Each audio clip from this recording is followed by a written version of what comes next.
আমি যেখানে ঘুমাই তার খাটের তলে চিঠি, খাটের উপরে চিঠি, তারপরে আপনার রান্নাঘরে চিঠি, কে রেখে যায় সেটা আমরা কিন্তু জানি না।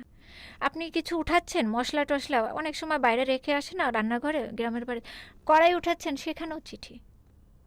মানে আমি চিঠি পাইছি প্রচুর, এতগুলো চিঠি পাইছিল, আমি সব রেখে দিয়েছিলাম।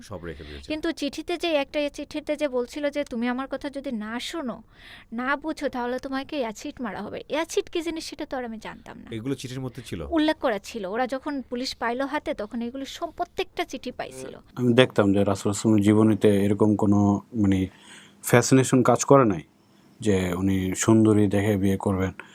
তো সেজন্য আমি ওইটারই একটা ধারণ করতাম। বিয়েটা দিয়েছেন আল্লাহ চরিত্র রক্ষার জন্য। হ্যাঁ, তো সেই দিক থেকে আমি যদি চিন্তা করি, আমি আল্লাহকে খুশি করার জন্য যদি বিয়ে করি, সেক্ষেত্রে আমি যে কাউকে করতে পারি। আমি যতটুকু সুখে আছি আলহামদুলিল্লাহ, আমি জানি না আর 5টা মেয়ে আছে কিনা। আসসালামু আলাইকুম প্রিয় দর্শক এবং শ্রোতা, ভালো আছেন আশা করি। দোয়া এবং শুভকামনা জানিয়ে শুরু করছি লাইফের আরও একটি এপিসোড। লাইফ মূলত মাদার প্রোগ্রাম। আমি বলি যে জীবন গল্প বলি বা যেটাই বলি না কেন, আমি যত ধরনের অনুষ্ঠান করছি সোশ্যাল মিডিয়াতে কিংবা রেডিওতে, সমস্ত অনুষ্ঠানের মাদার অনুষ্ঠান হলো লাইফ বা জীবন গল্প। এবং এই জীবন গল্প অনুষ্ঠানে যদি জন্ম না হতো, এই জীবন গল্প অনুষ্ঠান যদি আমার না করা হতো, তাহলে হয়তো আমার এত এই যে আপন ঠিকানা বলেন, কিংবা এই যে ব্র্যান্ডিং বাংলাদেশ বলেন, কিংবা আরও যা করেছি, যাহা বলিব সত্য বলিব, সিক্রেটস, অল দোজ থিংস, এগুলো কখনোই করা হতো না। আসলে মানুষের জীবনটা তো একটা কমপ্লিট ডিকশনারি। এখানে এমন কোনো শব্দ নাই যে নাই, আপনি এখান থেকেই বের করেন। সো যত ক্যাটাগরি আছে, যত কিছু আছে, সব কিছুই আসলে লাইভ অনুষ্ঠান থেকে বের হয়েছে। এবং আপনারা দেখবেন যে লাইভ অনুষ্ঠানে যারা আসেন, একটা এপিসোডের চাইতে আরেকটা এপিসোডের মাত্রা একেবারে ভিন্ন পর্যায়ে চলে যায়, গল্পগুলো ভিন্ন পর্যায়ে চলে যায়। এবং আমি চেষ্টা করছি, সোশ্যাল মিডিয়াতে আমি আসলে এখনও শিখছি যে এখানে আসলে কী ধরনের কন্টেন্ট নিয়ে কাজ করতে হবে। চেষ্টা করছি প্রতিনিয়ত যে এমন কিছু কন্টেন্ট যেটা সব শ্রেণীর মানুষের কাছে দিয়ে দেওয়া যায়, সব শ্রেণীর মানুষের কাছে এটা উপস্থাপন করা যায়। কিন্তু আমাদের অনেক ব্যারিয়ার আছে। আমাদের, আপনারা জানেন যে সামাজিক দায়বদ্ধতার একটা জায়গা আছে, আরেকটা বড় জায়গা যেটা হচ্ছে যে লিগ্যাল আসপেক্ট থেকে। তো সমস্ত কিছু চিন্তাভাবনা করেই আমার এই প্রত্যেকটা এপিসোডই থাকে খুব চিন্তাভাবনার ফসল। তো তার মানে এই না যে আমি আসলে বলা যেতে পারে যে টুকটাক ভুল হওয়ার সম্ভাবনা নেই, অবশ্যই আছে। সেটা নিশ্চয়ই আপনারা ক্ষমা সুন্দর দৃষ্টিতে দেখবেন। তো আমি আর কথা না বাড়াই, শুরুতেই আমার সঙ্গে আজকে যিনি গেস্ট আছেন তার সঙ্গে আপনার পরিচয় করিয়ে দিই। প্রথমে নামটা একটু বলতে হবে। যে মনিরা খানম ময়না। মনিরা খানম ময়না। তো ময়না, বয়স কত আনুমানিক? 30 বছর। 30 বছর। আপনাকে দেখেই হয়তো বা আপনার গল্পটা কী হবে সেটা মানুষ আজ করতে পারছে। কিন্তু আমি একটা কথা সবসময় বলি যে দেখে কিংবা অল্প একটু শুনে কখনোই আজ করেন না যে এই গল্পটা আসলে শেষ পর্যন্ত আপনাকে কোথায় নিয়ে যেতে পারে। তো ময়নার 30 বছরের জীবন গল্পটা আজকে আমরা এখানে তুলে নিয়ে আসছি লাইভ অনুষ্ঠানে। LIFE, that is not live, LIFE, live. Okay Moyna, শুরু করুন যেখান থেকে আপনার বলতে ইচ্ছে করে। আমার বয়স যখন 5 বছর, তখন আমি আমাদের 3টা ভাই বোন ছিল, আর একটা হয়েছিল কিনা আমার মনে নেই। আমরা টোটালে 5 ভাই বোন। জি। আমার একটা ভাই আছে, 4টা বোন আছে। আচ্ছা। আমি মেজো। আমার যখন বয়স 5 বছর, তখন আমাকে পড়াশোনার জন্য আমার মামাদের বাড়িতে আমাকে দিয়ে দেওয়া হয়। আচ্ছা। আমি ওইখানে বড় হতে থাকি। আপনার বাবা কি করতেন? আমার বাবা তখন রাজমিস্ত্রির কন্ট্রাক্টর। আচ্ছা, এটা কোন জেলা থাকতেন? এটা গোপালগঞ্জ জেলায় মুর্শিদপুর উজানি গ্রাম। আচ্ছা, আমার বাবার খুব নাম ডাক ছিল এবং আমার বাবাকে সবাই চিনত। কন্ট্রাক্টর। আচ্ছা। এমন কোনো লোক নাই যে আমার বাবার কাছে না আসতো এবং কাজের জন্য না বলতো। প্রত্যেকটা মানুষ আসতো এবং আমাদের ভালো একটা ফ্যামিলি ছিল। তো আপনাকে মামা বাড়িতে দিয়ে দিল কেন? মানে পড়াশোনার জন্য। ওইখানে পড়াশোনা ভালো ছিল। আচ্ছা আচ্ছা। আর আমার মামারা সব শিক্ষিত। আচ্ছা। আর আমার মার যেখানে বিয়ে হয়েছিল ওরকম পরিবেশ ছিল না আর কি। এই জন্যই আমাকে দিয়েছিল। আর আমি নাকি ছোটবেলা থেকে পড়াশোনায় খুব ভালো ছিলাম। আচ্ছা। এই জন্য ভর্তি করার পরে আমি ওখানে ক্লাস 4 পর্যন্ত পড়াশোনা করি। এর ভিতরে আমার ছোট যে 2 বোন হয়, পরে 4 যখন উঠি তখন আমার বড় বোনের বিবাহ হয়, মানে বিয়ের সম্বন্ধ আসে। আপনি ক্লাস 4 এ তখন? হ্যাঁ। আচ্ছা। ও 8 এ পড়ে তখন। ওকে, 8 এ পড়া অবস্থায় বিয়ে হয়েছে? হ্যাঁ, আমার বোনকে অনেক ছোট থাকতে বিয়ে হয়েছে। আমার যে ছোট 2 বোন আছে, তারা একজন কোলে ছিল আর একজন হাঁটতে পারে। ওইটার জন্য আমার বোনের যখন বিয়ে হয় আমার মা সামনে আসছিল না। ইন্টারেস্টিং। মানে মেয়ে যখন বিদায় হ্যাঁ যায় ওই যে একটা ওই যে বাচ্চা কোলে কোলে নিয়ে ছিল যে এই ও জন্য লজ্জার বিষয় এই হ্যাঁ, কারণে হ্যাঁ। আচ্ছা আচ্ছা এই জন্য সামনে আসছিল না। আমি যতটুকু দেখছি, যতটুকু মনে আছে। আচ্ছা আচ্ছা ওই তখন বিয়ে হওয়ার পরে আমাকে আমার মামা বাড়ি থেকে নিয়ে আসে, কারণ 2টা বোন থাকে আমার আচ্ছা। মা একা থাকে, আব্বু থাকে না, আমাদের একাই বাড়ি। আনার পরে আমাকে 5-এ আমি পড়ি নাই, আমি 6-এ ভর্তি হয়ে যাই সোজা, যেহেতু আমি স্টুডেন্ট ভালো ছিলাম।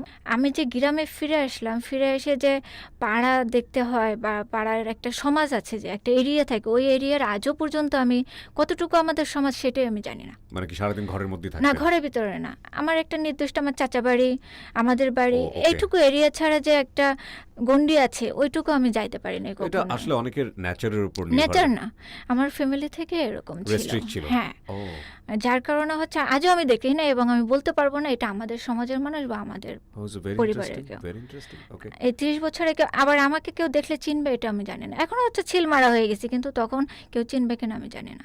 গল্পটাকে আপনারা অ্যাজিউম করেন না, কারণ এই গল্পের বাঁক অনেক অনেক বেশি, কোথা থেকে কোথায় যাবেন আপনারা জানেন না।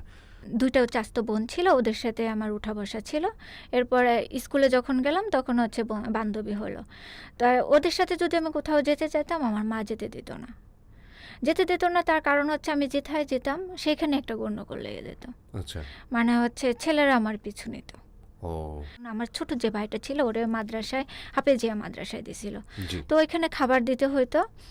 তো ও দুপুরে খেয়ে গেছে, তো রাত্রে খাবে। আমার মা বলছিল কি, তুমি যেহেতু গরমের সময় নষ্ট হয়ে যাবে, তোমার বোন যেয়ে দিয়ে আসবে। আচ্ছা তা আমার আরও ভাই বোন, মানে চাচাতো বোন ভাই ছিল, ওরাও ছিল, মাদ্রাসায় ছিল, আমরা সবাই মিলে গেলাম। আচ্ছা যাওয়ার পরে ওইখান থেকে কমপ্লেন আসলো, মাদ্রাসা থেকে কমপ্লেন আসলো যে তোমার বোনকে জানি আর এখানে না দেখি। না পাঠানো হয়।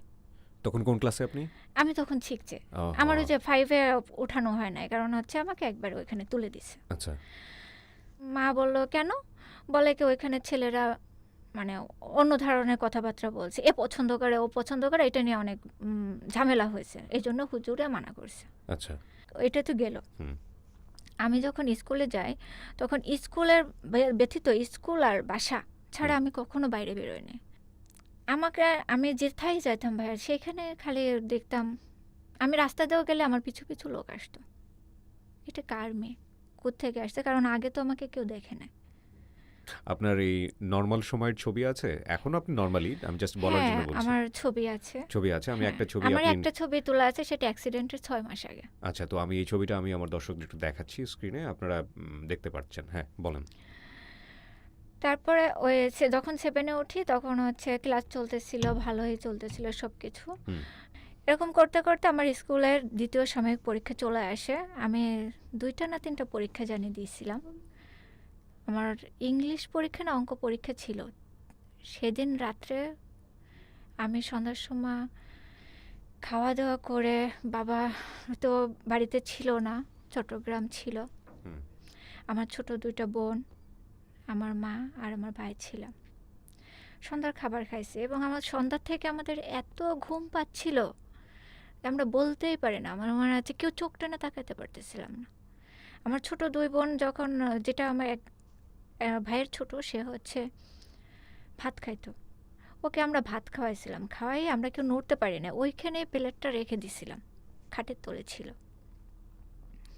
আর আমি যে অন্য পাশে যে ঘুমাইতাম সেটাও আমার যাওয়ারই ছিল না। আমি পড়াশোনা করবো কি, আমি ওইখানে মার পাশে ঘুমাইছিলাম।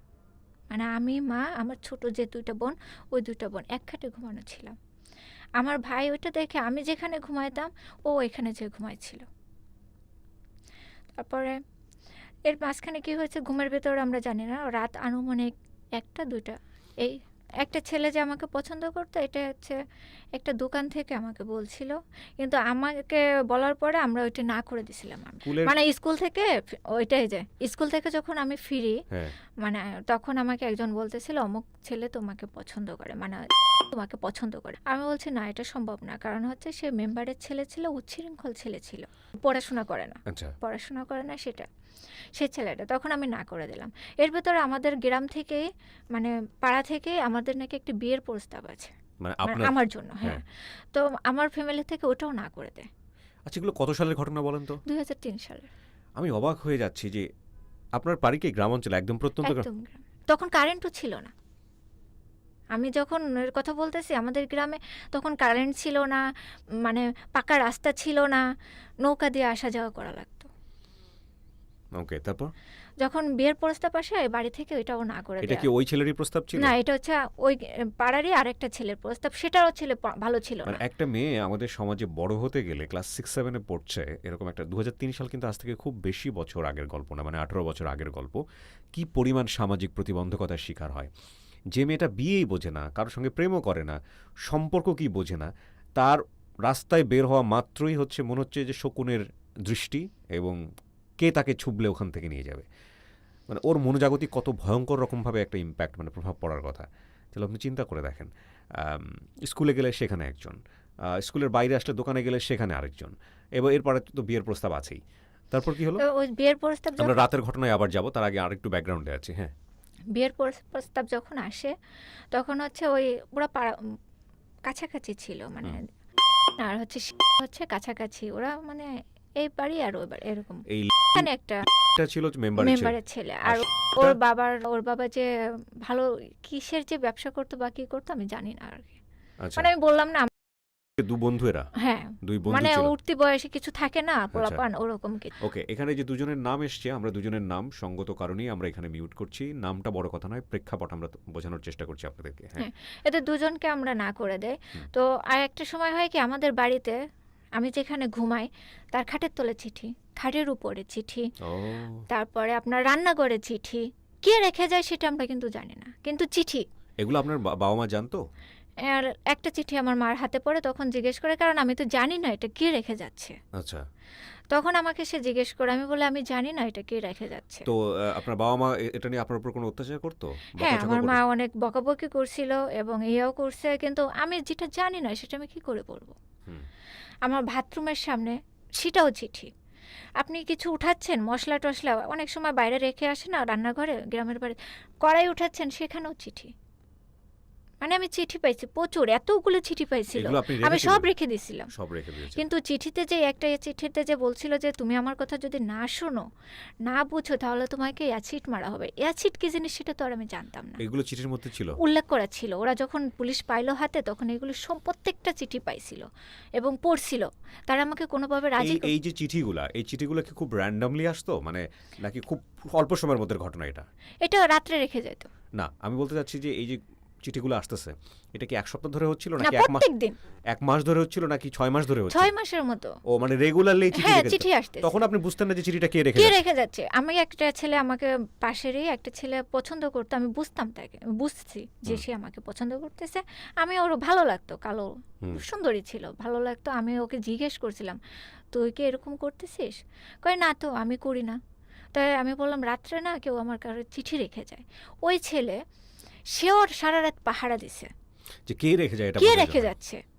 আমি তাকে বলছিলাম কে রেখে যাচ্ছে। সে একটা টাইমে রাত 3টা 4টা পর্যন্ত পাহারা দিয়ে একটা ছেলে সম্ভব না, কিন্তু সে ধরতে পারে না, কিন্তু চিঠি ঠিকই আমার ঘরে আসছে।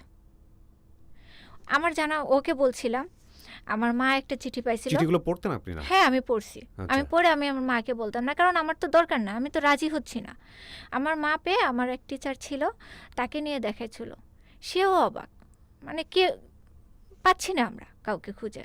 পরে ওইটা রেখে দেওয়া হয়েছিল। ওই চিঠির মধ্যে লেখা ছিল রাজি না হলে এসিড মারবো। হ্যাঁ, মানে কোন শেষ লাস্টের দিকে? লাস্টের দিকে, এবং- কারণ এতগুলি চিঠি আমার জমছিল। আচ্ছা, তো ওই চিঠিতে কে লিখতেছে, কি অবস্থা, আপনি কাউকে আজ করতে পারছেন না?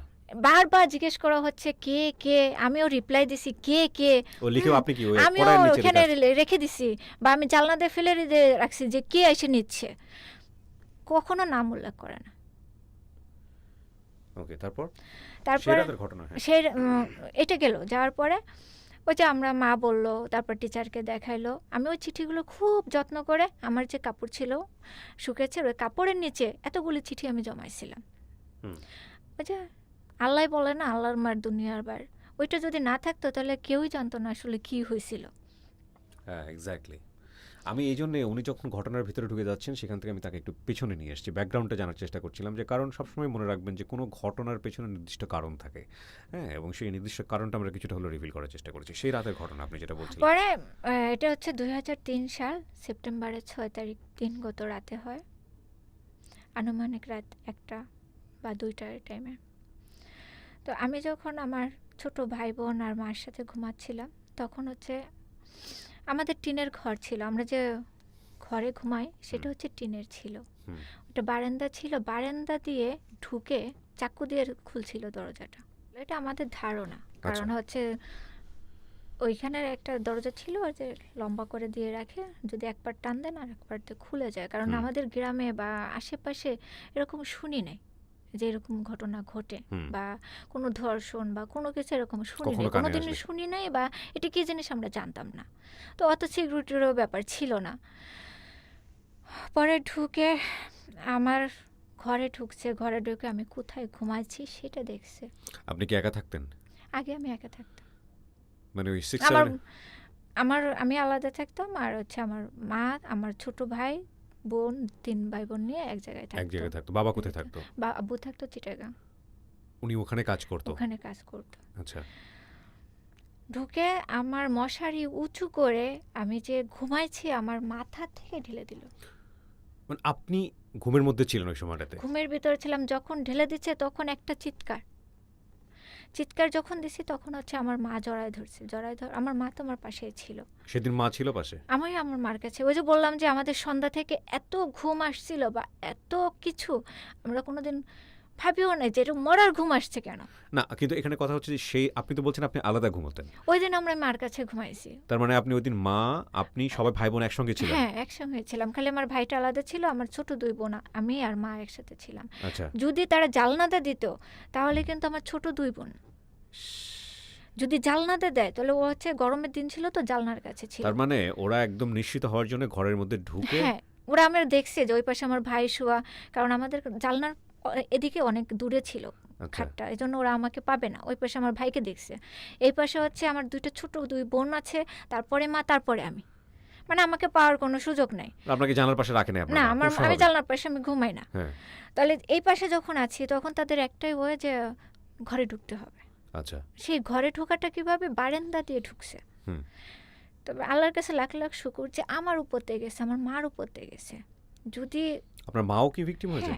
কি করেছে বলেন তো? ঢেলে দিয়েছে তারপর? যখন আমাকে ছুঁড়ে মারছে তখন আমার মাকে আমি মনে হয় মেবি জড়ায় ছিলাম বা আমার মায়ের উপর পাটা ছিল, তখন আমার মায়ের বুক, এই হাত পা এগুলো আমার মুখের উপর গিয়ে ঢেলে দিয়েছে একদম আমার মাথা থেকে। ওহো, আমার মাথার এক সাইড থেকে। 6-7 পড়া একটা মেয়ে, এবং আপনি চিন্তা করতে পারবেন না আজকের এই স্টোরিটা আপনাদেরকে কোথায় নিয়ে যাবে। আমি আই নো দ্য স্টোরি। মানে অ্যাসিড ভিকটিম বা অ্যাসিড সার্ভাইভার যারা, তাদেরকে নিয়ে আমার কাজ এই প্রথম না। তাদেরকে নিয়ে আমি বহু কাজ করেছি, তাদেরকে নিয়ে আমি রেডিওতে প্রচুর স্টোরি প্রচার করেছি। বাট আমি যদি ভুল বলে না থেকে, আমার যদি মানে স্মৃতি বিভ্রাট না ঘটে থাকে, তাহলে এত বড় করে বোধহয় আমি সোশ্যাল মিডিয়াতেই ফার্স্ট নিয়ে আসছি কারো স্টোরি। কি হলো বলেন তো? তারপরে একটা চিৎকার দেওয়ার পরে আমার মাও চিৎকার করে। আমার মা কয়, আমি বলছি আমার চলে যাচ্ছে, মানে বিড়ালে পেশাব করছে। আমার মা চিৎকার করে উঠে দেখে একজন দৌড়াই পালাচ্ছে লুঙ্গি কাছা দিয়ে। আমাকে নাড়ে না কি জানি হয়েছে, আমাকে ও মা অ্যাসিড মারছে। ওই যে চিঠির কথা, চিঠির মধ্যে ছিল, ওইটা মনে হয়েছে। তাহলে এইটাই মনে সেই জিনিস।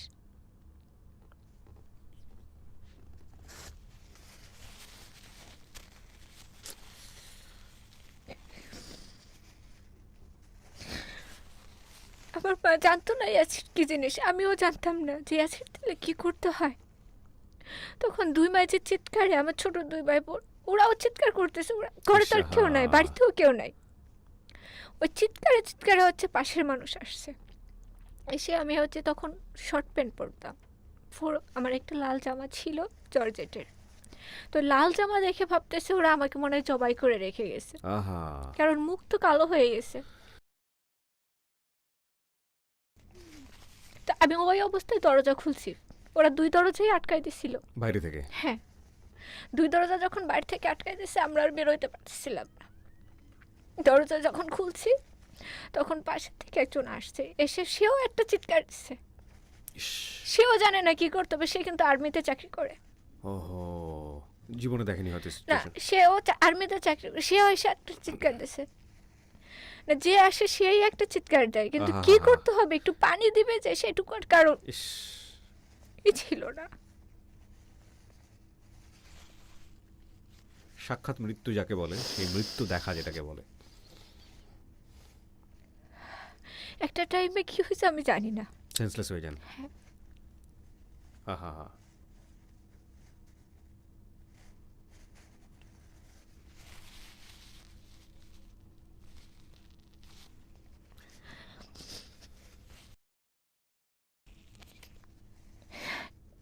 একটা রাত্রে আমার জীবনটা পাল্টাই গেছে। এদের শাস্তি কোনোভাবেই না মৃত্যুদণ্ড এনাফ না, প্রথম কথা হচ্ছে এটা। আমি উইথ ডিউ রেসপেক্ট বাংলাদেশি ল বা আইন বা যেটাই আছে না কেন, আমি সবসময় এই এই এই বিষয়গুলোর ক্ষেত্রে একটা কথা সবসময় বলেছি, যদি প্রমাণ করা যায় যে হু ইজ দ্য কালপ্রিট, তাহলে অবশ্যই আমি মনে করি যে এদের শাস্তি মৃত্যুদণ্ড এনাফ না। ঠিক একইভাবে শাস্তি হওয়া উচিত, মানে কারণ এই মেয়েটা তো প্রতিদিন মরবে বাংলাদেশের সামাজিকতায়, বাংলাদেশের সামাজিক কন্টেস্টে। ও যে সার্ভাইভ করেছে, অনেকে সার্ভাইভ করে না, অনেকে এর চাইতে বিভৎসভাবে সার্ভাইভ করে। এভরিডে তার মৃত্যু, বিকজ ও মানুষের সামনে মুখ দেখাতে পারে না। এবং যদিও দেখেন ক্লাস 6-7 পড়ুয়া একটা মেয়ে, তার সে সমাজের কি বোঝে, সে জীবনের কি বোঝে, কিচ্ছু বোঝে না।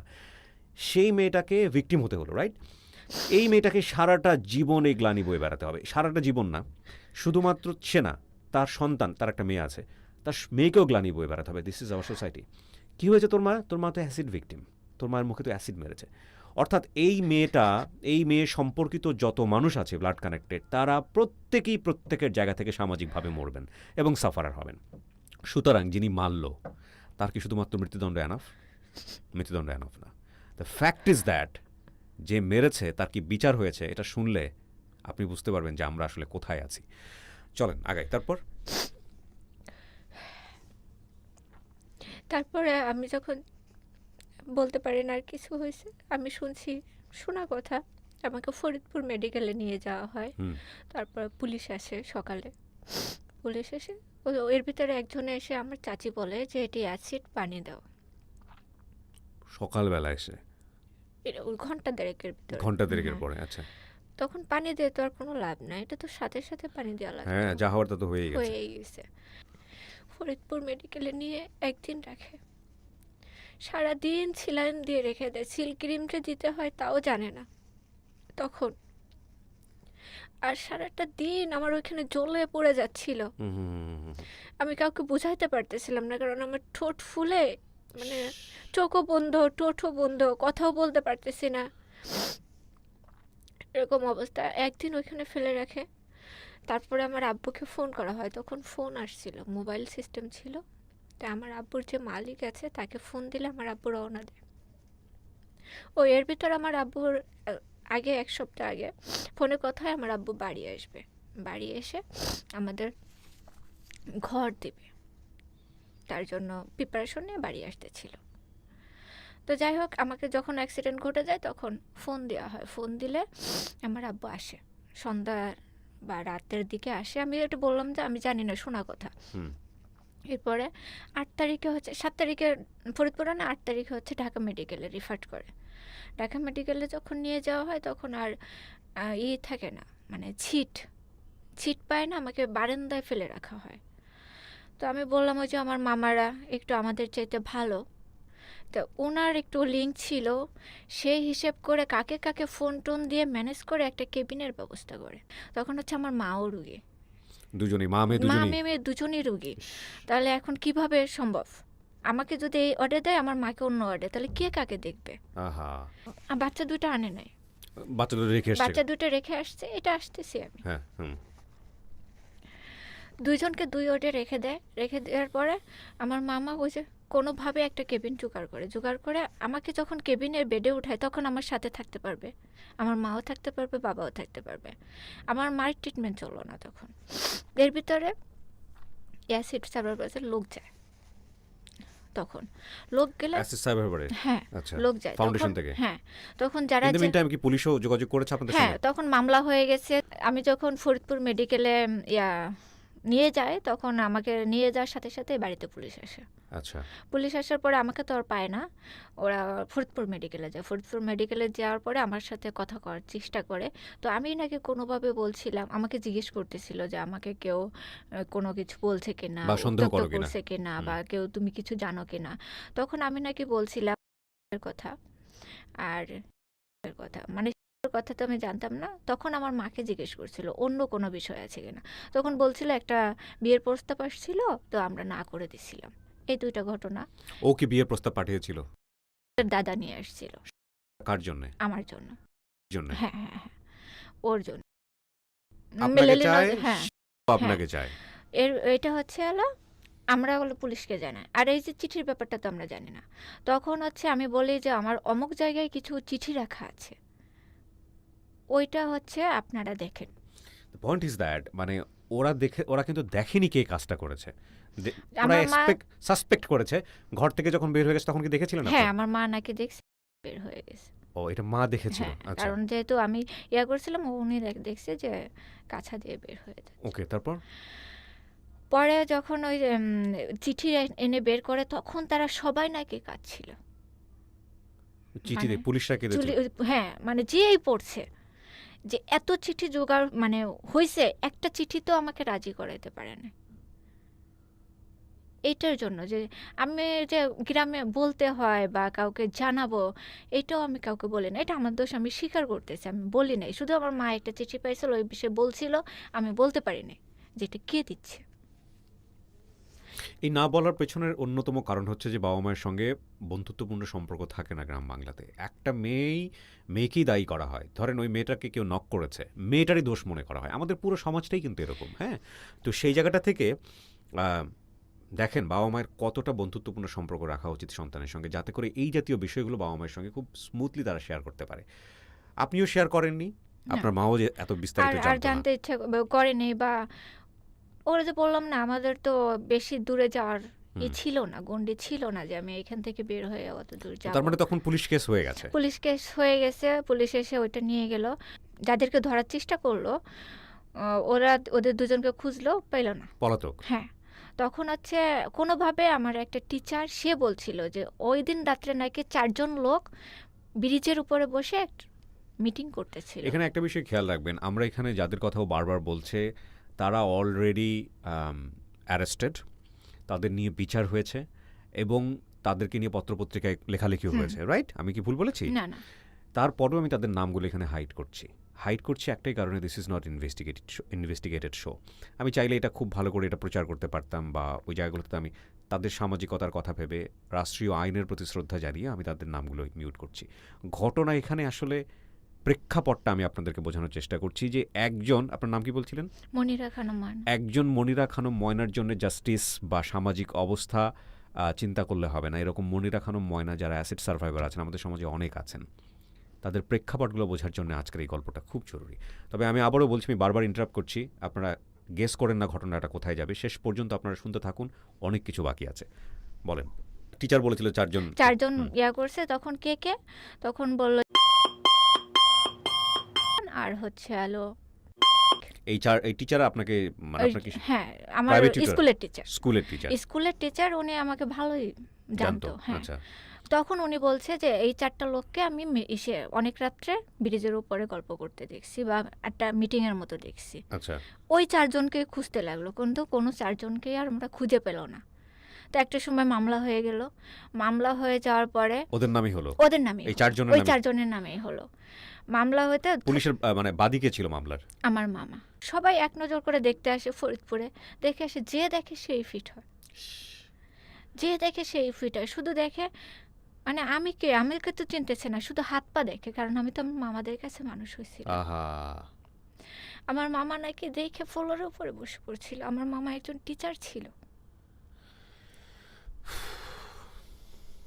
আল্লাহু আকবার। যার ঘটে সেই জানে আসলে। ফার্স্ট ট্রিটমেন্ট যাকে বলে ঢাকা মেডিকেলে, আমাকে গোসল করাতে নিয়ে গেল। তখনও কিন্তু আমার চোখ বন্ধ খোলে নাই। আমার চোখ খুলে 7 দিন পরে। আচ্ছা, গোসল করাতে নিয়ে গেল। গোসল করাতে নিয়ে যাওয়ার পরে ওদের একটা বিরাস আছে, কাপড়ের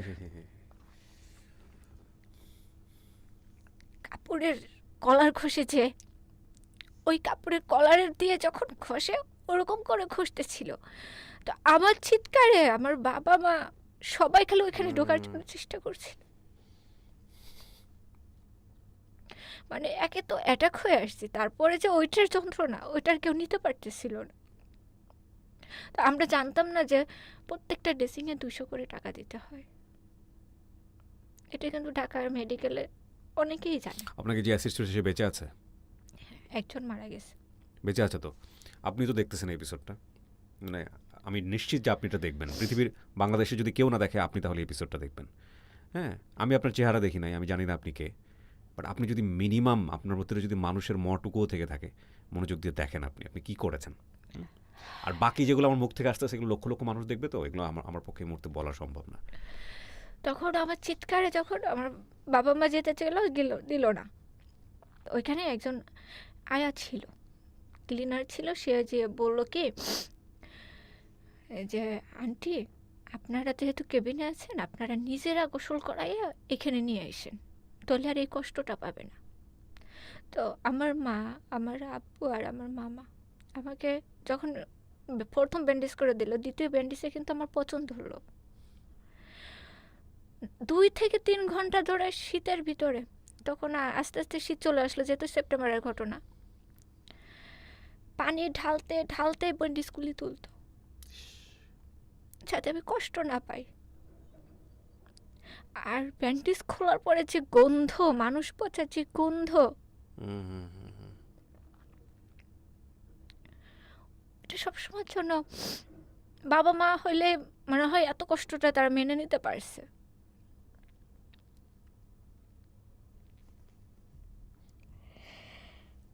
এভাবে চলতে থাকলো ভাই 8 মাস ঢাকা মেডিকেলে। আপনার মা এবং আপনি দুজনে? হ্যাঁ, দুজনেই। আপনার ভাই, ছোট ভাই? আমার ছোট ভাই হচ্ছে, আর আমার পরের যে বোনটা, এই দুইটাকে নিয়ে গেল হচ্ছে আমার মামারা। যেহেতু 3 জন ছোট ছিল, আমার বড় বোন ছিল আমি বলছিলাম, তার বিয়ে হয়ে গেছিল, ও 6 মাস পরে প্রেগনেন্ট হয়ে যায়। মানে ও এনগেজ হয়ে গেছে ওখানে? ওইখানে এঙ্গেজ মানে ওর প্রেগনেন্ট হয়ে আপনার গেছে। সবার বড় ছিল বড় বোন, হ্যাঁ, তারপরে হচ্ছে আমি। আপনি, তারপরে আপনার ছোট 2 ভাই? হ্যাঁ, ভাই একটা ভাই, আচ্ছা। আর ও যে পরে 2টা বোন হয়েছে, যে ওই বোনরা একেবারে ছোট যেটা সেটা তো বসা শিখছিল। ভাই আমার চেয়ে কষ্ট করছে ও, মানে আমার ছোট যেটা, ওটা ও তো দুধ খাইতো। ওকে আমরা রেখে আসছিলাম, ওকে আমার রেখে দিছিল, মানে ওকে কেউ নিচ্ছিল না, যে কান্নাকাটি করে। ও আঘু মুতু সমস্ত কিছু করে ওর ভিতরে পড়ে থাকতো। আর আমার নাকি একটা ও ধরে ধরে মারতো। আমি যে একা কষ্ট করেছি তা না, আমার ফুল ফ্যামিলি কষ্ট করেছে। এই 8 মাসের ভিতরে আমার বাবা যে কাজ করতো, একজনের উপর দায়িত্ব দিয়ে এসেছিল, সেও বেমানি করলো। 5টা সাইড কন্ট্যাক্ট ছিল তার, সে 5টা সাইডের টাকায় সে মেরে দিল। পুরা ফ্যামিলির ডাইমেনশনটা চেঞ্জ হয়ে গেল এই একটা ঘটনাকে কেন্দ্র করে। আর যে ওই যে বললাম ইয়াসির স্যারের বাসার লোক গেল, যাওয়ার পরে আমাদের সাথে কন্ট্যাক্ট হলো কি আসছে সার্ভাইভার থেকে। হ্যাঁ, আমার ট্রিটমেন্ট করাবে, কিন্তু আমার মার ট্রিটমেন্ট তারা করাতে পারবে না।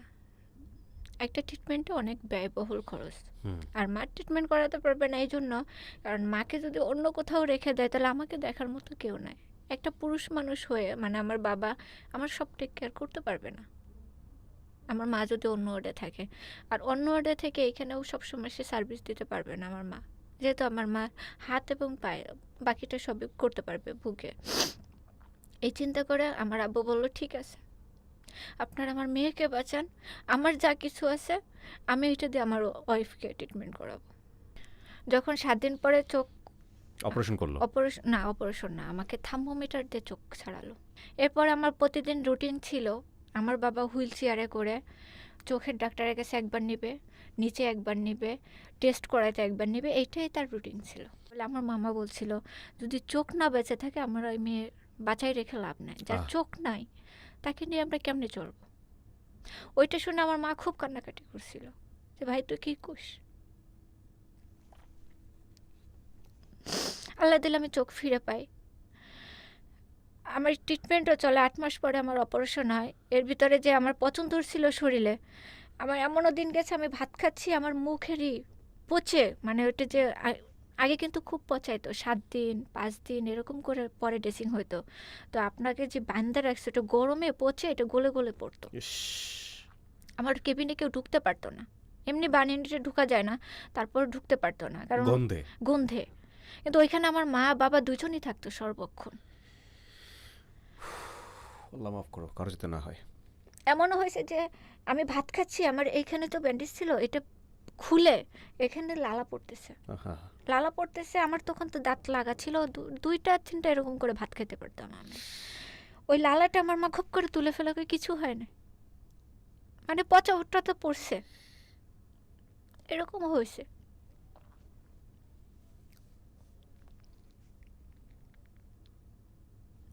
আমি ঘুমাই আছি ভাইয়া, আমার তেলা পোকায় এগুলি খাই ফেলতেছে, আহ! পিঁপড়ায় ধরছে, আমি ঠিক পাচ্ছি না।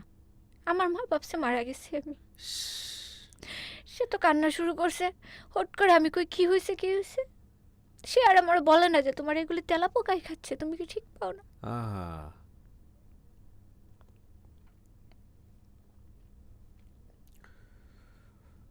ভয়ঙ্কর। এই 8 মাসের ভিতরে যে বললাম যে আমার ছোট বোনকে আমার কাছে রেখে এসেছিল, সে তো ওটা এইটা দেখে একটা হিন্দু মহিলা, তাকে আমরা দাদি বলে ডাকতাম, সে আসে যে আমি পালবো। আহা! একটু খাবারের জন্য ভাতের মার খাইছে, ভাতের মার খাওয়াইতে খাইতে ফুল এরকম হয়ে গেছিল, মানে সারা শরীরে পানি চলে আসছিল। ছোট যেটা সারা গায়ে ঘা। আমার মা যখন 8 মাস পরে যায় দেখলো, মানে আমার চাইতে ওকে বললাম না, ও বেশি কষ্ট পাইছে, পরে ওই দাদি নিয়ে পালছে। ওই দাদির যখন মরছে ওর মতো কান্না কেউ করে নাই। আহ!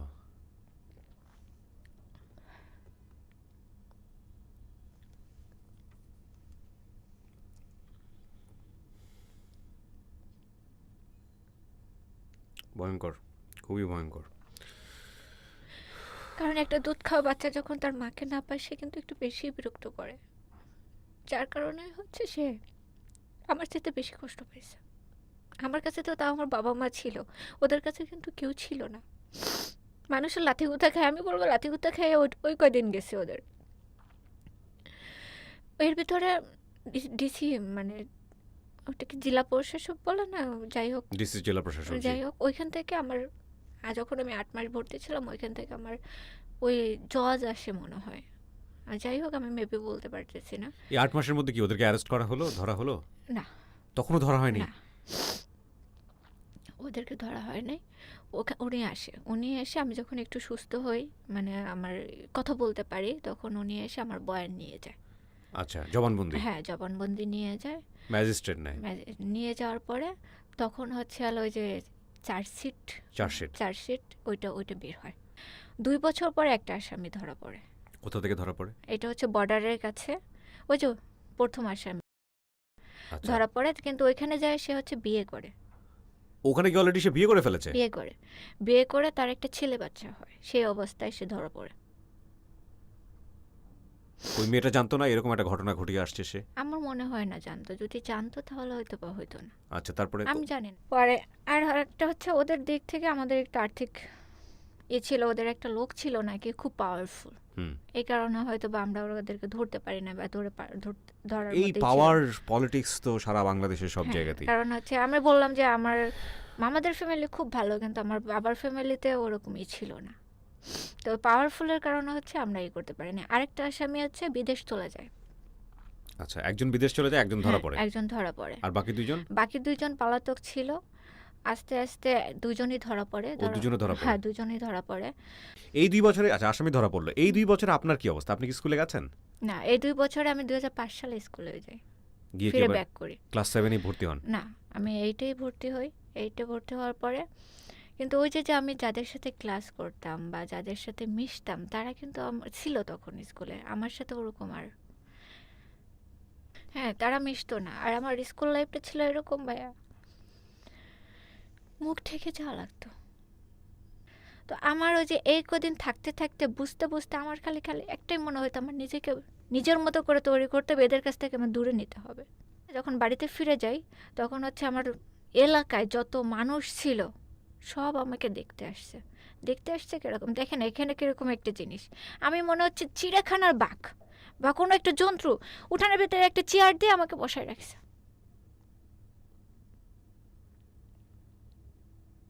মানে চিড়িয়াখানার বাঘ যেরকম টিকিট কেটে দেখতে আসে মানুষ, ওরকম টিকিট কেটে দেখতে আসছে। এসে দেখে মানুষের তো কোনো সিম্প্যাথি নাই, সব হচ্ছে অন্য মন্তব্য, যেটা আমার পাওয়ার কথা ছিল না। সমস্ত কিছু ওইগুলি আমি পাইছিলাম।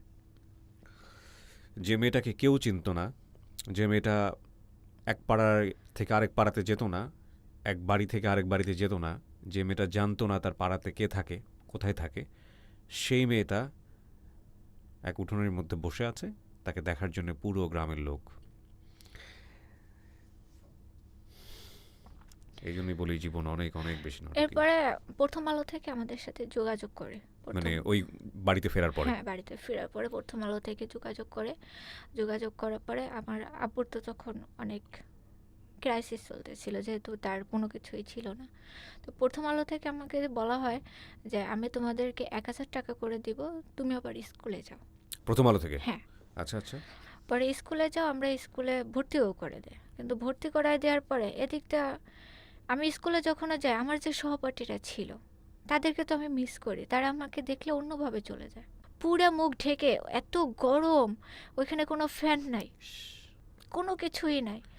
তারপরে যখন আমি ক্লাস করতাম আমার মনে হতো এগুলি চুলকাইয়া আমাকে ওইখানে আমি শেষ হয়ে যাই। আপনি মুখের মেকআপটা খুলে ক্লাস করতে না, পারতেন না? আপনাকে নানানভাবে নানান কথা শুনতে হতো। মানে এমনও আছে, মানে আমি এমনও কথা শুনছি যে আমি পাগল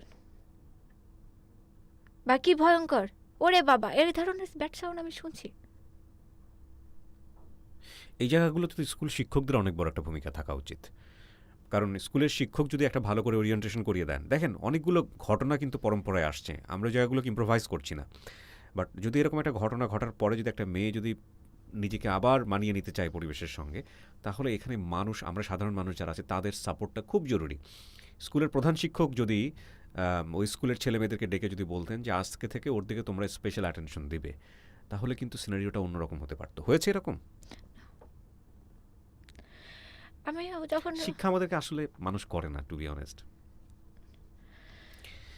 যখন আমি ওদের সরি, আমি অনেক বেশি ইমোশনাল হয়ে যাচ্ছে। হ্যাঁ, যখন আমি আবার ফিরে গেলাম, ওদেরকে আমি সাপোর্ট পেলাম না, তখন আমার অন্যরকম লাগতে শুরু করলো, মনে হলো যে আমার বেঁচে থেকে কোনো লাভ নাই। আমার খুব মানে আত্মহত্যার দিকে ঝুঁক হয়ে যায়। আমি একবার করেও ফেলি। করে ফেলি বলতে? আমি অনেকগুলি খেয়ে ফেলি ঘুমের ওষুধ। আপনি এই ওষুধ সম্পর্কে জানতেন কোত্থেকে? এটা হচ্ছে আমি যখন অনেক বার্ন ছিলাম তখন আমাকে ওই ওষুধ না দিলে ঘুম হতো না। কারণ আমার এমনও দিন গেছে বা রাত গেছে আমি 2-3 দিন না ঘুমায়ও ছিলাম, জ্বালা যন্ত্রণায় ঘুম হতো। মানে এই পারিপার্শ্বিক সমস্ত অবস্থা দেখে আপনি এতগুলো খেয়ে ফেলে তো কোনোভাবে আমার বাবা মা ঠিক পায়। তখন আমি চিন্তা করলাম ভাইয়া যে আমি যদি মরে যেতাম তাহলে তো আমার সব দিক দিয়েই, আমার যে ছোট বোনটা, ওই বোনটা একদিনকে দেখি রুটি বানাইছে আমাদের, আমরা কোনোদিন রুটি খাই নাই, গ্রামের মানুষ তো জানেন সাধারণত ভাত খাই অভ্যস্ত। হ্যাঁ, এবং এই রুটিটাকে খুব বেশি একটা দ্বারা রুটি মনে করে হচ্ছে গরিবের খাবার, মানে গ্রামের মানুষ সাধারণত গরিব, তার মধ্যেও ওরা মনে করে যে রুটি হচ্ছে গরিবের খাবার, রুটি আসলে যাদের বাড়িতে ভাত নাই এরা খায়, এই ধরনের একটা ব্যাপার আছে। সকালবেলা, যদিও আমাদের শহরাঞ্চলে এটা এখন খুব জরুরি আমাদের জীবনযাপনের জন্য। সকালবেলা রুটি বানাইছে, তো ও কোনোদিন তো রুটি খায় না, আমরা ওরকম রুটি খাই না, যেহেতু আমাদের অবস্থা তখন একদমই খারাপ, দিন আনি দিন খায়। রুটি বানানোর পরে ওর যে কান্না ভাই, আজ পাও হাত ছুঁড়ে যে সে ভাত খাবে। ডিসিশন নিলাম যে আমার কিছু করা দরকার। তখন আব্বুকে বললাম, আব্বু আমি কিছু করতে চাই। কোর্টে যাওয়া আসা শুরু হয় আমাদের। কোর্টে যাওয়া আসা করতে গেলে আমার যে জেলা, মানে থানার থেকে জেলায় যেতে গেলে অনেক দূর। আচ্ছা। তো প্রত্যেক মাসে যাওয়া পরে আমার আব্বুর মামার গিয়ে কি করতে হতো? কোর্টে উঠতে হতো, পিপি আছে যে পিপিকে বলতে হতো, মুভ করার জন্য। তো পিপিকে যদি আপনাকে কথা বলাইতে হইতো কোর্টে, তাকে আগে টাকা দেওয়া লাগতো। আপনারও টাকা দেওয়া লাগছে? হ্যাঁ, আমাকে টাকা, আমি জোর গলায় বলতে পারি, এবং আমি না, আমাদের যত সার্ভাইভার আছে আমার মনে হয় না কোনো সার্ভাইভার বলবে পিপিকে টাকা দেওয়া লাগে না। আমাদেরকে কেন এরকম করতে হয় আমি জানি না। প্রত্যেকবার তাকে 500 টাকা 1000 টাকা দেওয়া লাগতো, আর তখনকার কিন্তু 500 টাকা 1000 টাকার মূল্য ছিল ভাই। ক্যান ইউ ইমাজিন, বাসায় খাবার নাই, একটা মেয়ের সামাজিক অবস্থা এরকম শেষ হয়ে গেছে, বাপের যেখানে কাজ করতো সেই কাজগুলো দুমড়ে মুচড়ে গেছে, এবং পুরা পরিবারটাই ভয়ঙ্কর রকমভাবে একটা সংকটের মধ্যে। যেখানে একটা মেয়ে ভালো স্টুডেন্ট ছিল সেখানে সে পাশ করতে পারছে না, প্রতিষ্ঠান থেকে তার জন্য স্কলারশিপ দেওয়া হয়েছে এবং সে কোনো রকম টিকে আছে, কাজ করে বাঁচতে চাচ্ছে, সেখানে সে ভিকটিম, এবং কিশোরী ভিকটিম, ক্লাস 7-এ পড়া অবস্থায়, সে বয়প্রাপ্ত না, এরকম একটা ভিকটিম। এটা আমাদের সবার ব্যর্থতা, শুধুমাত্র সরকারের কথা বললে হবে না, এটা আমাদের সবার ব্যর্থতা যে আমরা আজ পর্যন্ত এরকম একটা রাষ্ট্র ব্যবস্থা করতে পারিনি যেখানে অন্তত এই রকম বিচারের ক্ষেত্রেও 2 নাম্বারই নাই। এটা আমাদের সবার ব্যর্থতা। আমরা যে এত লেখাপড়া করেছি, উচ্চশিক্ষায় শিক্ষিত হয়েছি, সব জায়গা থেকে আমরা বড় বড় নিয়ে আসছি, সামহাও আমাদের রাষ্ট্রীয় কাঠামো বা আমাদের সমস্ত জায়গাটাতে আমরা আসলে মানুষের বিচার পাওয়ার অধিকার, মানুষের সামাজিক ন্যায় বিচার পাওয়ার অধিকার, এগুলো আমরা প্রতিষ্ঠা করতে পারিনি। এটার জন্যে কেউ কাউকে ব্লেম দিয়ে কোনো কাজ হবে না, এটা আমাদের সবার ব্যর্থতা। এই ব্যর্থতা আমাদের মানা উচিত, অ্যাকসেপ্ট করা উচিত। হ্যাঁ, মানে সব কিছু হলে সরকারের দিকে আঙুল তুলেন না, কারণ আপনি আপনার জায়গাটাতে যে ভিডিওগুলো আমরা যারা দেখছি বা আমি যে বলছি, আমরা ইনক্লুডিং সবাই আমরা ফেইলার বলেই আমাদের এরকম গল্প শুনতে হয়। এবং এই অবস্থাগুলো আসলে কতটুকু পরিবর্তন হচ্ছে আই ডোন্ট নো। আমার আব্বু জমি বিক্রি করে।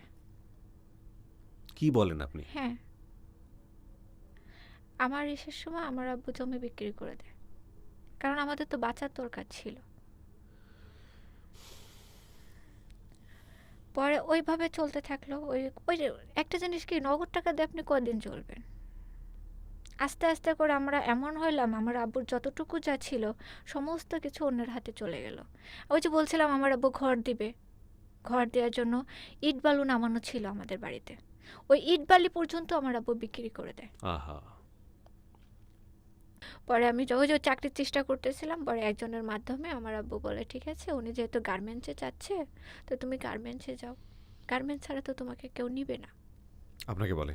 হ্যাঁ, ওই লোকটা অফার করে যে তাহলে তুমি গার্মেন্টসে চলো, সব গার্মেন্টসে নেবে না, আমার একটা পরিচিত গার্মেন্টসে আছে, ওইখানে যাও। ভাই ওইখানে আমি 1 মাস কাজ করছিলাম।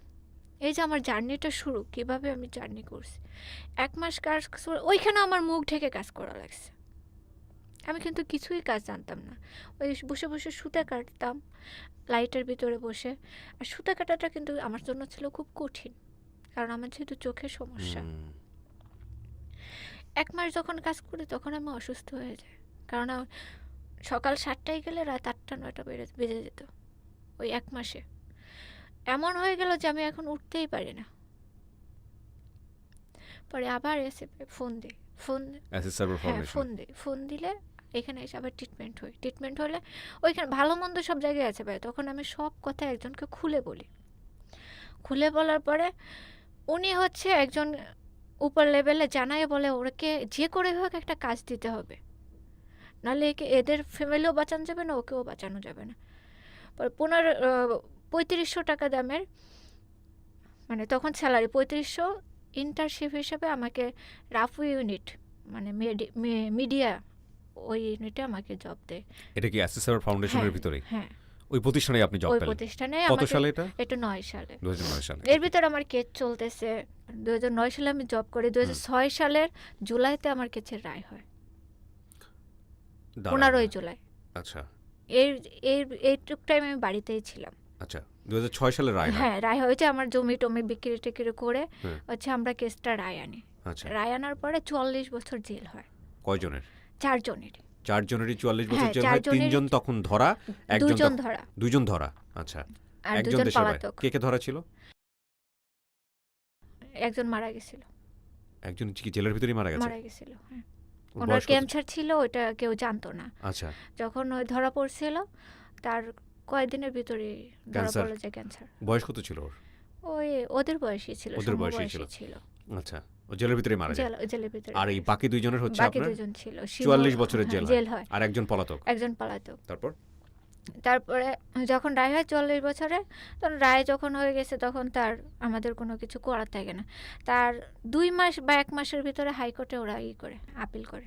তো আপনি জানতেন যে ওরা আপিল করেছে? হ্যাঁ জানি, আচ্ছা। কিন্তু আমাদের সামর্থ্য ছিল না ভাইয়া। আমরা যে ওই পর্যন্ত যাব তার আগেই আমাদের শেষ। ওরা হাইকোর্টে আপিল করে ওরা জামিন নিয়ে নেয়। জামিনে চলে আসে। জামিনে চলে আসে। এরপর থেকে আজও তারা বাইরে। আর কোনোদিন তাদের ধরতেও হয় নাই বা যায় হাজিরাও দিতে দেখি নাই, বা কোনো পুলিশ এসে তা জিজ্ঞেসও করে নাই তোমরা কেমন আছো বা কিছু সমস্যা হচ্ছে কিনা, এ ধরনের কিছুই হয় না।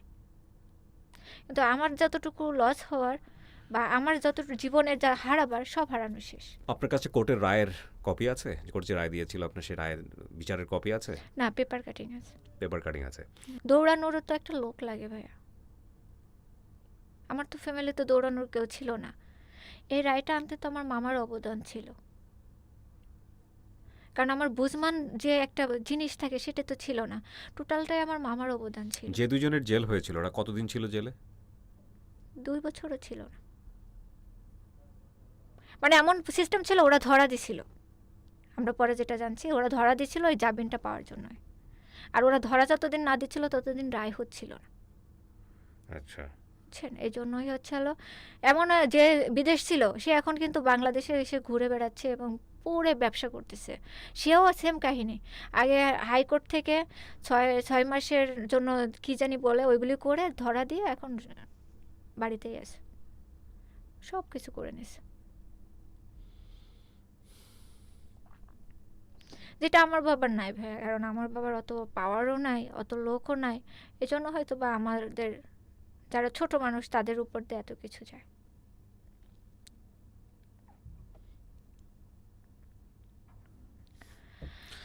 আপনি জবের কথা বলছিলেন। হ্যাঁ, তারপর 2011 সালে তারা আমাকে মেডিকেল ইউনিটে পার্মানেন্ট হিসেবে নিল। পার্মানেন্ট হিসেবে নেওয়ার পরে আমার ভালোই স্যালারি ধরলো ভাইয়া, 6,000 টাকার মতো স্যালারি ধরছিল। আমি একটা ভালো জায়গায় এমন করতে করতে আমার আব্বু টুকটাক কিছু কাজ করা, বাড়িতে যারা ডাকে ওনাকে যায় কাজ করে, এভাবে করতে করতে 2015 সাল আসলো। 15 সালে আসলে আমি চিন্তা করলাম একবারে 60,000 টাকা গুছাই। 60,000 টাকা গুছাইয়ে আমার বাড়িতে ইট নামাই। আমি ইট নামাইয়ে ঘরের প্রসেস করি। অলরেডি আমার অর্ধেক ঘর হয়েছে, অর্ধেক ঘর তো বোঝেনি। আমার বাবা মাকে তুলে পর্যন্ত দিতে পারছি, কিন্তু কমপ্লিট করতে পারি নাই আমি। 2016 সালে আমি একটা মোবাইল কিনি। আমার অত দামি মোবাইল ছিল না, একটা ওই মানে নেট চালানো যায় এরকম একটা মোবাইল কিনি। তো ফেসবুক কী জিনিস সেটাও আমি জানতাম না, সবাইকে দেখতাম কীভাবে চালাতে হয় তাও জানি না। তো একজনের মাধ্যমে সে আমাকে আমার আইডি খুলে দেয়, কীভাবে কী করতে হয় সেগুলি শিখাই দেয়। তো হঠাৎ একদিনকে আমি বা সে যেই হোক একজন ফ্রেন্ড রিকোয়েস্ট পাঠাইছিল, তো অ্যাকসেপ্ট হয়েছে। সে আমাকে হাই লিখে পাঠাইছিল, এটা আমার খুব মনে আছে। কিন্তু কে কার, আমি পাঠাইছিলাম না সে পাঠাইছিলাম আমি জানি না। ফ্রেন্ডরা হাই লিখে পাঠাইছে, আমি আবার বলছিলাম কে আপনি। আপনার ছবি ছিল না ফেসবুকে? আমার ভালো ছবি ছিল। ভালো ছবিটা ছিল যেটা আমরা দেখাচ্ছি। হ্যাঁ, আমার ভালো ছবিটা ছিল, এটার জন্য আমি অনেক ফ্রেন্ড রিকোয়েস্ট পাইতাম। মানে প্রোফাইল তো লক করা ছিল, ওই ছবি দেখে উনি আপনাকে নক দিয়েছিল। আচ্ছা, তারপর আরেকটা ছিল ভাই, এর ভিতরে আমি বাড্ডা আলাতুন নেছায় ভর্তি হই। পড়াশোনা করতেছিলেন? হ্যাঁ, উন্মুক্ততে পড়াশোনা করছিলেন। Very good. কিন্তু উন্মুক্ততে ভর্তি হয় সেখানেও আমি কন্টিনিউ করতে পারি। স্কলারশিপটা কতদিন ছিল আপনার প্রথম? ওই যে পর্যন্ত পড়াশোনা। মানে এটাকে উন্মুক্ততে থাকা অবস্থায় ওরা না দিত? না না, তাহলে ওই 9 এর পরে 9 এ যখন মানে আপনি আমি ফেলটা করলেন তখন বন্ধ হয়ে গেল। আচ্ছা, আমি যখন আমার পুরো ডিটেলস বললাম তখন সে শুনে আমাকে বলল আমি তোমার সাথে দেখা করতে চাই, আপনার সাথে দেখা করতে চাই। এর ভিতরে সে বলল আপনার একটা ছবি পাঠান। তখন আমি ছবি পাঠাইলাম। ফির অনেক দিন পরে আবার মোবাইল নাম্বার চাওয়ার পরে আমাকে নক দেয়। নক দেওয়ার পরে সে আমাকে ফোনে কথা হওয়ার পরে সে আমাকে বলে কি আমি তোমার সাথে দেখা করব। তো দেখা করবে কোথায়, আমি তো কোথাও যাব না। তো আমি বললাম আমি তো এখানে থাকি। সে জানতো আপনার সমস্ত কিছু? হ্যাঁ, আমি যে বলে দিয়েছেন যে আমার যখনই আমি ফোন দিচ্ছে, কারণ আমার একটু লুকানোর কিছু নাই, আমার A to Z পর্যন্ত তাকে কিভাবে বলেছেন, ঘটনাগুলো যেগুলো বলেছেন সব বলেছেন? ওকে, খুলে বলছি এবং সে জেনে শুনে বলছে ঠিক আছে আমি দেখা করব। ওকে। দেখা করতে আসছে, তো আমি কোথায় দেখা করব, বাসায় আসুক। তো বাসায় তো আমার আরও মেয়েরা থাকে, তাদেরকে কি বলবো? আমার না- ঢাকাতে তখন আপনি? হ্যাঁ, ঢাকাতে 16 সালের ঢাকাতে। তখন আমি ওদেরকে বললাম কি, আমার একটা ভাই আসবে, তোদের কোনো সমস্যা হবে কি না? সে একটু শিক্ষিত আর অন্য একটা ইসে জব করে। হুম। বললো না, তোর ভাই তো, আর আমার ওরা সবাই জানে আমার ফ্যামিলি খুব ভালো, না সমস্যা নাই, আয়। সে হয়তো বা চাটা খাওয়া লাগে, আমি বানাই দেবো না, আমার কলিগ বললো আচ্ছা ঠিক আছে। পরে আসলো, আমি বাসায় সরাসরি বাসায় নিয়ে আসলাম। এসে সে আমাকে দেখলো, দেখে আমার সাথে কথা বললো। আমার কলিগ তাকে, সে বললো আমাকে শুধু একটা রং চা খাওয়াইতে, মানে আমার ওই লোক রং চা খাওয়াইলো। খাওয়ার পরে কি নাম ছিল ভদ্রলোকের? রহমান সিদ্দিক। রহমান সিদ্দিক। হ্যাঁ। আচ্ছা, এই নামটা প্রচার করতে কোনো সমস্যা নেই, আপনি বলেন। হ্যাঁ, তারপরে হচ্ছে সিদ্দিক। হ্যাঁ, হ্যাঁ, খেয়ে চা খেয়ে চলে গেল। যাওয়ার পরে আমি তো জানি এটা কিছু হবে না। তারপর বললো ঠিক আছে। তার পরের সপ্তাহে সে ফোন দিল। এর ভিতরে আবার ভাই আমার একটু ছিল যে আমি একটা পেশেন্ট নিয়ে বাইরে যাওয়ার কথা চলতেছিল। দেশের বাইরে? হ্যাঁ, আচ্ছা, দেশের বাইরে কথা ছিল, আমার ওই প্রসেসও চলতেছিল। মানে সেও অ্যাসিড ভিকটিম? হ্যাঁ, হুম। আমরা 3 জন যাবো এরকম চলতেছিল। তো আমাকে বলল যে আবার দেখা করবে। তখন বললাম ঠিক আছে, দেখা করবেন, আসেন। এসে আমাদের আমি যেখানে থাকি ওখানে খোলা মাঠ আছে, ওখানে হেঁটে হেঁটে হেঁটে চলে গেল। কথাবার্তা বললো, অন্য কিছু না, মানে জাস্ট গল্প করে চলে গেল। চলে যাওয়ার পর এদিক দিয়ে আমার বাইরে যাওয়ার সময় হয়ে গেল, আমি চলে গেলাম। দেশের বাইরে চলে গেলেন? হ্যাঁ। এই প্রথম দেশের বাইরে যাওয়া? হ্যাঁ, কোন দেশে গেলেন? এটা চেন্নাইতে। চেন্নাই। ওকে, ট্রিটমেন্টের জন্য বেসিক্যালি? হ্যাঁ, মেয়েটার ট্রিটমেন্টের জন্য? হ্যাঁ, চেন্নাইতে গেলাম। চেন্নাইতে যাওয়ার পর ওখানে 25 দিন 20 দিন ছিলাম। ফিরে আসলাম। ফিরে এসে আবার দেখা করলাম। দেখা করার পরে সে ওই যে আছে না মানুষ যে প্রেম করতেছে, ওরকম কিছু বলে না। দেখা করে বন্ধু, দেখা করে কথা বলে। আবার আমার যাওয়ার সময় হয়ে গেল, হুম। মানে ট্রিটমেন্টের জন্য। তখন সে বলল কি যে এটা হচ্ছে 16 সালের জুনের 24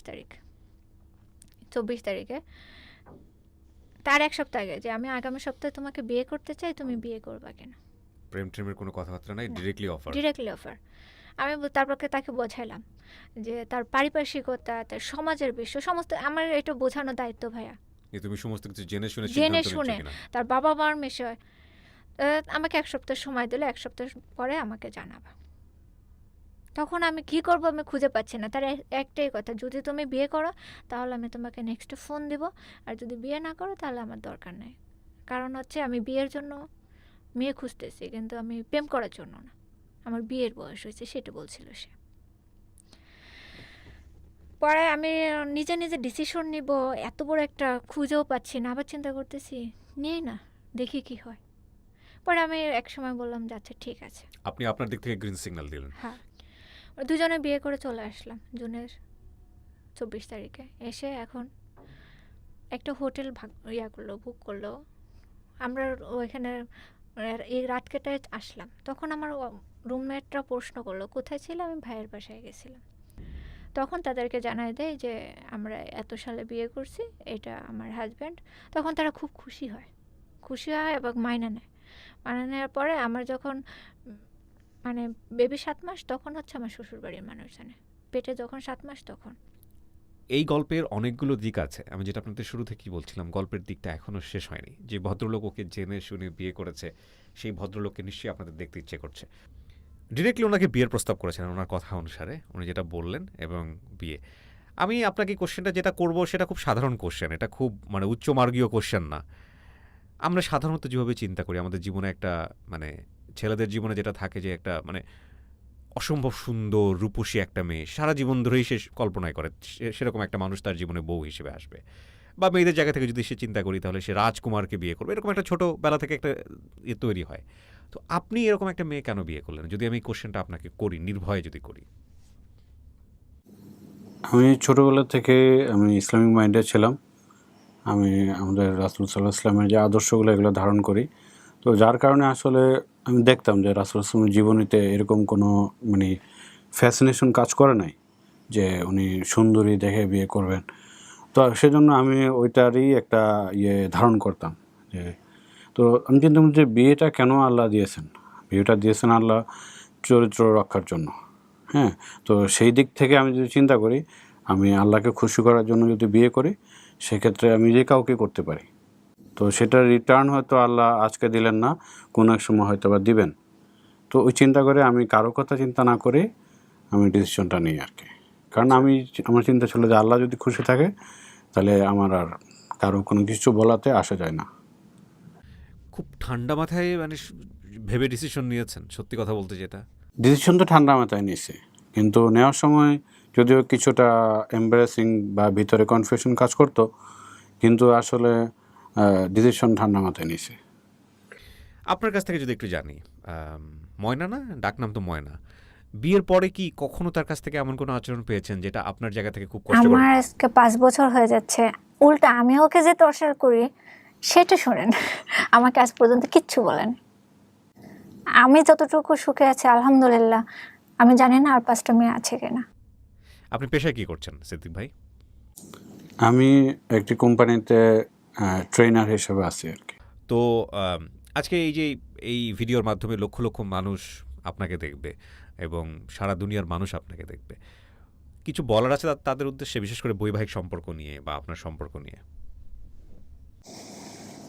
যে বলার আছে যে ইদানিং আমি কিছু নিউজ দেখছি, আপনারা দেখছেন, খেয়াল করছেন নিশ্চয়, যে বিয়ে নিয়ে মানুষের ঝামেলা। শিক্ষিত অশিক্ষিত সব রকম মানে মানুষের বিভিন্ন শ্রেণীর মানুষের মধ্যে দেখছি যে বিয়ে নিয়ে আমাদের অনেক রকম ঝামেলা হচ্ছে। যেমন আমার পরিচিত অনেকের মধ্যে যে বিয়ে করে এখন পর্যন্ত লোন শোধ করতে পারেনি, বিয়ের জন্য এত টাকা খরচ করছে, তারপরে বিয়ের মধ্যে খাওয়া দাওয়া নেই, মারামারি। আমি যদি চিন্তা করি যে সিম্পলি যে আমরা যদি মুসলমান হই, তাহলে মুসলমান হিসেবে বিয়েটাকে চিন্তা করা হচ্ছে এক ধরনের, মানে আমরা যেটাকে বলি বিয়ে করা মানে হলো ধর্মের অর্ধেক শেষ করা। তো সেইটাকে যদি ফোকাস করে মাথায় রেখে কাজ করি, তো আমি মনে করি যে আমাদের বিয়ে করে আমাদের লাভ হবে, লস হবে না আর কি। জি, অসাধারণ অসাধারণ। আমার খুব ভালো লেগেছে। আমি নিজে আপনার কাছ থেকে অনেক বেশি ইন্সপায়ার্ড হলাম। বাট আমি বিবাহিত, ইন্সপায়ার হয়ে লাভ নাই।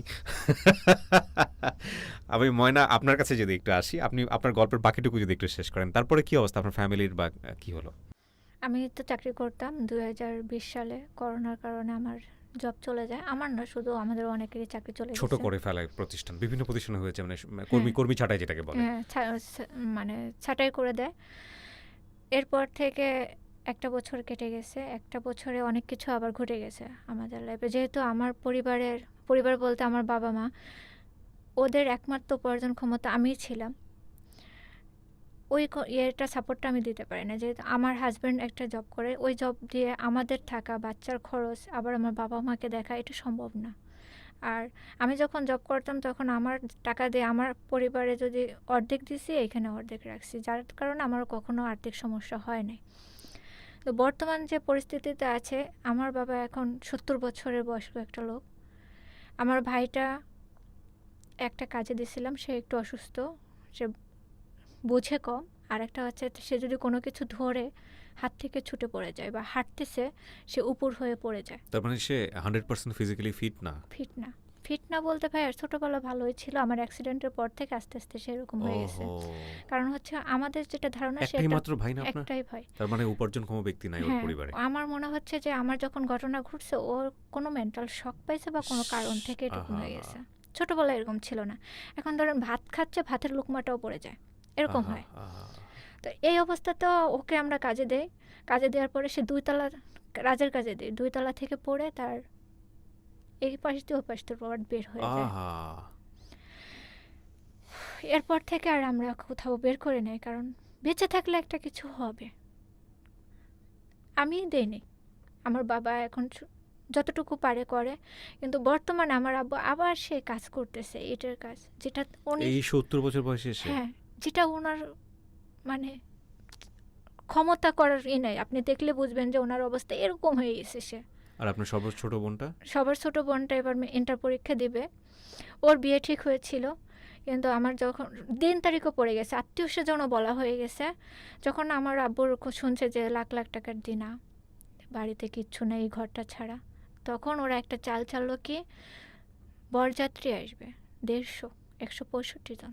ওইটার জন্য বিয়েটা হয়নি না? 165 জন যদি বরযাত্রী আসে, আপনার না হলেও নিজের আত্মীয় স্বজন না বললে তো আপনি একটা মেয়ে বিয়ে দিয়ে বিদায় করতে পারবেন 200-250 জন। 250 জন। আমার বাবার পক্ষে 2 জন ক্ষমতা নাই, আপনি 200-250 জন। তারপরে আমরা অনেক 50 জনের মতো বলছিলাম, কারণ একটা বিয়ে দিতে পারবো। ওই মানে মানে তারা নিজের থেকেই ভাঙার চেষ্টা করছিল, কিন্তু আপনি আম, এই এই যে অ্যাসিড ভিকটিম হওয়া, এটা ময়নার গল্প, সাথে কতগুলো মানুষের গল্প এখানে জড়িত দেখেন। ওর মার জীবনটা কি হয়েছে, ওর বাপের জীবনটা কি হয়েছে, ওর বোন সাফার করছে এই দারিদ্র অবস্থার কারণে। কি ভয়ঙ্কর একটা পরিস্থিতি। এবং সেখানে এই করোনার চাপে ওর যেটা হলো, ও যে ইনকামটা করতো সেই ইনকামের রাস্তাটাও বন্ধ হয়ে গেল। ওর হাজব্যান্ড যে ইনকাম করে সেটা খুবই লিমিটেড ইনকাম, এই ইনকাম দিয়ে কোনো রকম ওর পরিবারটা চলে। এবং ওর যে ভাই, সে ভাই মূলত পরিবারের হাল ধরার কথা। ওর ভাই ছোটোবেলাতে মানসিকভাবে এই ঘটনার কারণে বিক্ষিপ্ত, মানে মানসিকভাবে সে বিপর্যস্ত হয় এবং পরবর্তীতে এখন পুরোপুরি ঘরে বসা, অ্যাক্সিডেন্ট করে। সে আসলে ফিজিক্যালি ফিট না, এবং ফিজিক্যালি মেন্টালি কোনো দিক থেকেই ফিট না আসলে কাজ করার মতো। তার নিজের পেটটুকু চালানোর মতো তার অবস্থা নাই। তার মানে পরিবারের অবস্থাটা কি?